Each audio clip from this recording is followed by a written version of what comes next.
Është zyrtarizuar marrëveshja për nisjen e ndërtimit të pjesës së dytë të autostradës Shkup-Blac.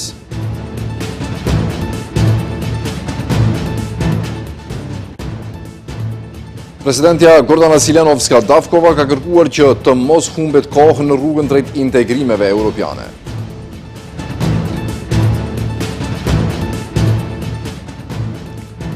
Turqia dhe Egjipti mbeten destinacioni kryesor për turistët nga Maqedonia e Veriut.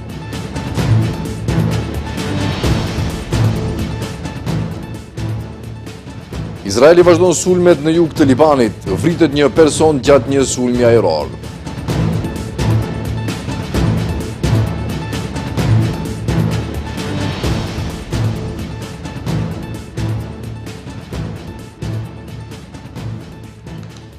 Përshëndetje të nderuar shikues.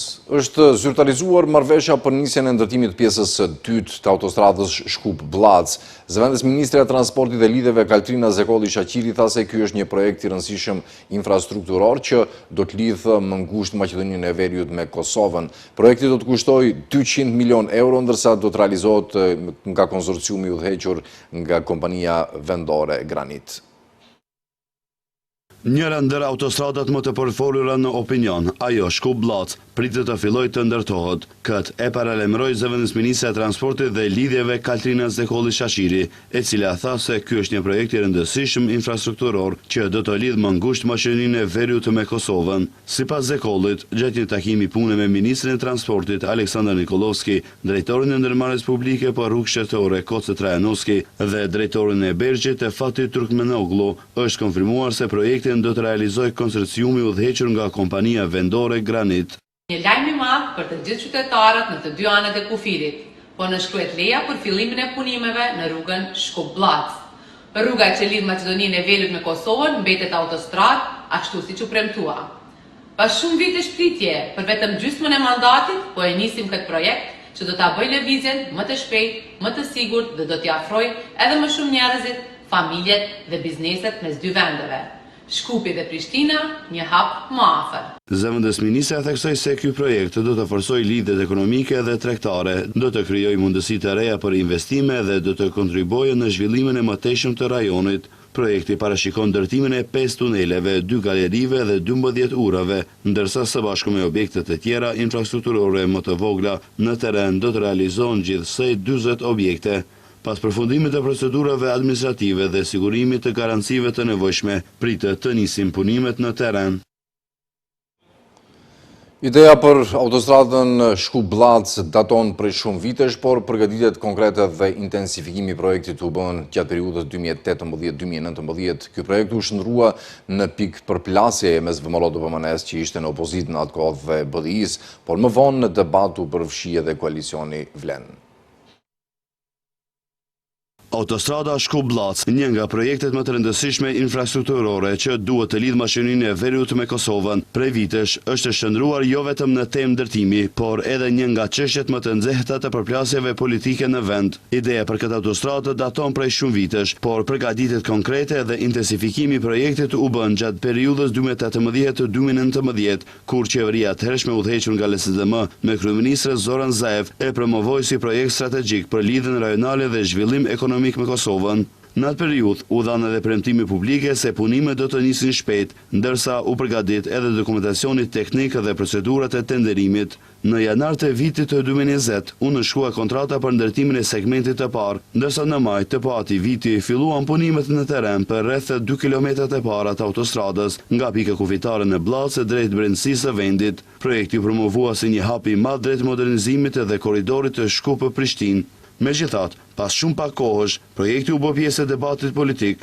BDI, si pjesë e qeverisë atëhershme, e mbështeti fuqishëm ndërtimin e autostradës, duke e cilësuar si projekt me rëndësi strategjike për shqiptarët dhe rajonin. Madje, disa herë zyrtarët e atëhershëm të BDI-s kanë mbajtur edhe konferenca për media në Blat, duke promovuar të njëjtën. Ndërkaq, ky projekt u shndrua në pikë përplasje mes VMRO-DPMNE-s, që ishte në opozitë atkohë, dhe BDI-s, por më vonë në debat u përfshi edhe koalicioni Vlen. VMRO-DPMNE ka kritikuar projektin duke pretenduar se ai është i kushtueshëm dhe i paefektshëm në formën fillestare. Sipas tyre, menaxhimi i mëparshëm ka qenë jo efikase dhe ka krijuar vonesa të mëdha.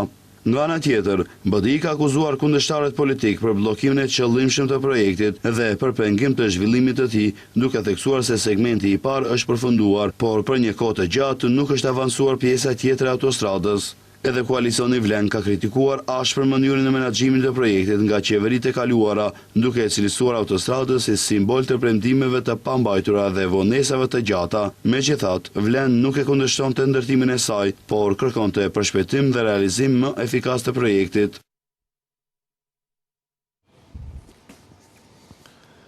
Bashkimi Demokratik për Integrim ka akuzuar qeverinë aktuale për vonesa në realizimin e autostradës Shkup-Blac, duke theksuar se projekti është ideuar, projektuar dhe siguruar financiarisht gjatë mandatit të qeverive ku kjo parti ishte pjesë.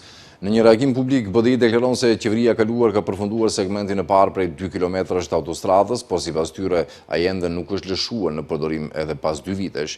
Partia pretendon se ndërtimi i 10.8 kilometrave të mbetura është vonuar për shkak të blokadave dhe mos veprimit të institucioneve aktuale. Sipas BDI-së, projekti për vazhdimin e autostradës deri te qarkorja e Shkupit është përgatitur në bashkëpunim me kompaninë amerikane Hill International, ndërsa financimi është siguruar nga Banka Evropiane për Ndërtim dhe Zhvillim.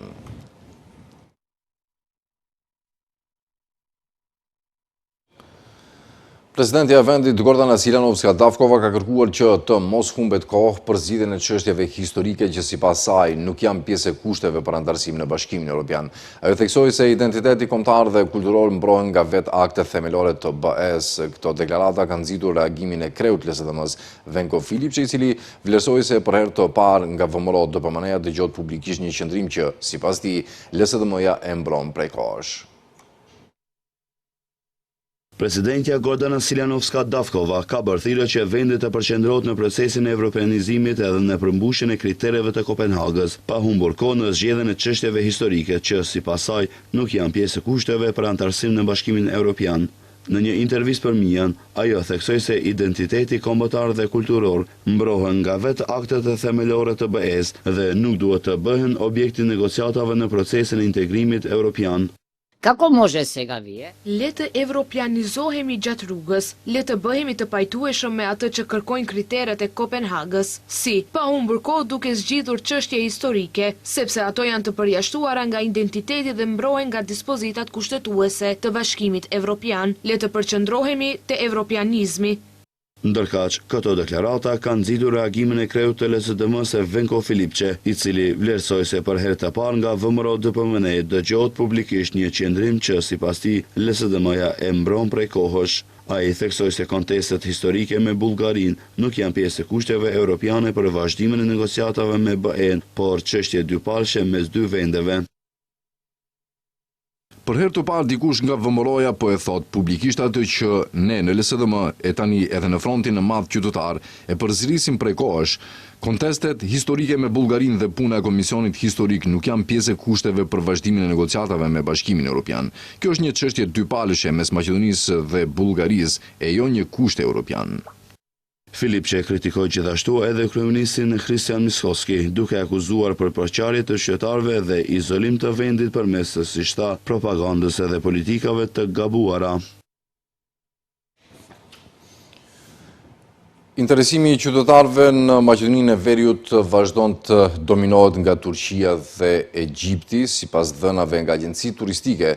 Mbi 10.000 qytetarë kanë zgjedhur Turqinë, ndërsa mbi 4.000 të tjerë përgatitin egjiptian si destinacion të pushimeve verore. Valigjet po bëhen gati dhe kërkimet për destinacionin ideal tashmë kanë filluar, qoftë për disa ditë në Bregdet, në qytetet europiane apo edhe aventura më të largëta. Por, kurreshtja mbetet se cilat janë destinacionet më të kërkuara. Për këtë, kemi kontaktuar agjencinë ETC Travel, nga ku ata thanë se edhe këtë vit fluksi i udhëtimeve është i lartë. Sa kanë rezervuar tashmë qytetarët dhe cilat destinacione po kryesojnë listën e preferencave. Interesimi i qytetarëve në Maqedoninë e Veriut vazhdon të dominohet nga Turqia dhe Egjipti. Sipas të dhënave nga agjencitë turistike, mbi 10.000 qytetarë kanë zgjedhur Turqinë, ndërsa mbi 4.000 të tjerë Hurghadën si destinacion për pushimet e kësaj vere. Me Afrikën Fakturimin e verës, telefonatat, kërkesat dhe rezervimet në agjencitë turistike janë shtuar ndjeshëm, nga plazhet e Mesdheut deri tek qytetet më të vizituara të Europës. Qytetarët po planifikojnë ratisjen e tyre të radhës. Për të kuptuar se ku po udhëtohet më shumë këtë sezon dhe sa i madh është interesimi, vizituam agjencitë turistike që po përjetojnë në një periudhë të ngarkuar pune. Nga ETC Travel për televizionin Shenja theksuan se kërkesa për udhëtime edhe këtë vit është aktive dhe në rritje, nga ku lanë të ditur se destinacionet më të kërkuara për momentin janë Antalya, Hurghada në Egjipt, Bodrumi dhe Greqia. Kështu, këtë vit interesimi është pak më i madh se sa vjet, për arsye të çmimeve pak më të arsyeshme që janë, sidomos të last minute çmimet. Edhe shohim këtë javën e fundit, sidomos të këtij muaji, interesimi është pak më i madh në krahasim me vitet e tjerë. Destinacionet më të kërkuara për momentin janë Antalya, është Hurghada në Egjipt, është Bodrumi edhe Greqia. Pastaj kemi edhe kërkesa që janë si Shqipëria edhe Malizi. Ndërkaq, tutja i thekson se sezoni me fluks më të madh udhëtimesh fillon nga data 10 deri në 15 korrik e deri në fillim të shtatorit, dhe se kryesisht interesimi më i madh bazohet sipas kohës me temperatura më të larta. Sezoni me fluksin më të madh është prej fillimit të korrikut, do të thënë nga data 10 deri 15 korrik deri në fillim të shtatorit. Pastaj pjesa tjetër njëjtë ka fluks të madh, po jo sa ka pjesa e korrikut edhe gushtit. Tash interesimi më i madh normal është edhe pjesa kur është edhe koha më e mirë, në pjesën e Greqisë dhe Shqipërisë, se Antalya dhe Hurghada si për periudhë kohore, domethënë si kohë më të mirë, kanë deri në tetor. Mes zgjedhjeve të shumta dhe destinacioneve të ndryshme, dëshira për të udhëtuar as këtë verë nuk mungon. Interesi mbetet i lartë dhe rezervimet po vazhdojnë, duke paralajmëruar një sezon veror të ngarkuar për agjencitë turistike. Meteorologët parashikojnë që moti nesër të jetë kryesisht me diell, ndërsa pritet të fryjë erë lehtë nga drejtimi veriperëndimor. Edhe të hënën moti pritet të jetë me diell dhe me vërësira të pakta mesatare.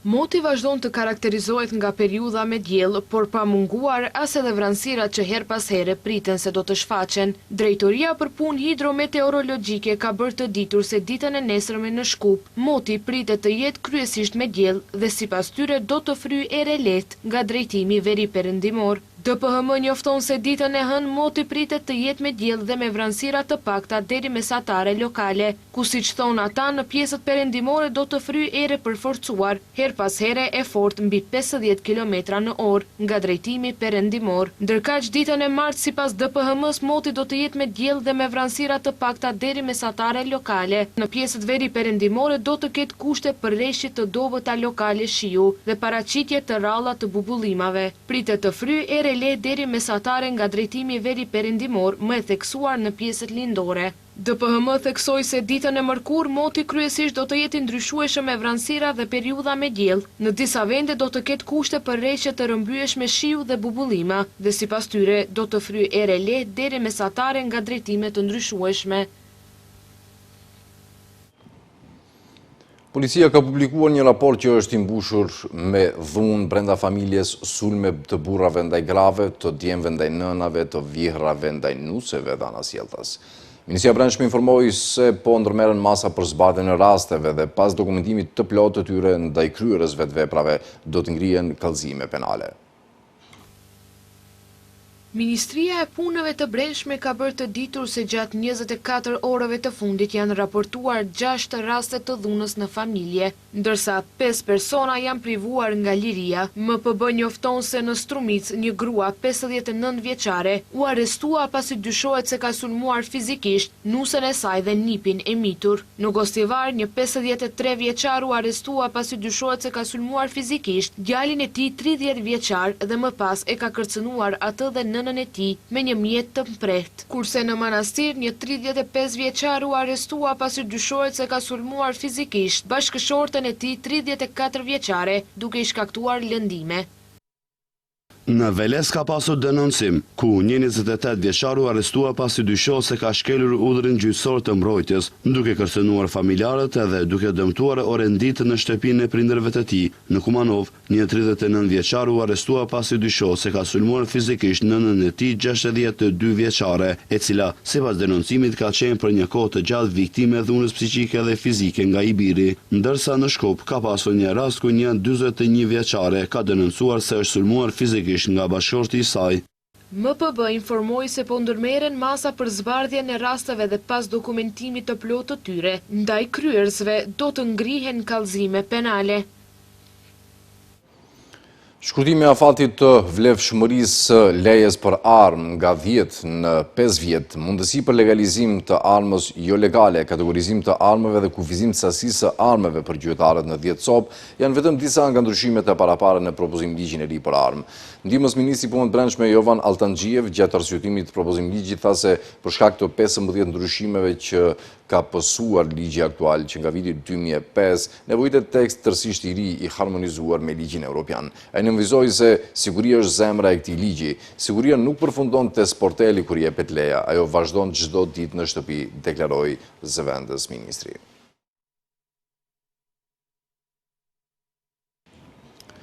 Po mbyllim këtu këtë edicion të lajmeve të ndruar shikues për të takuar sërish në orat 18:55. Mirëmbëjtje.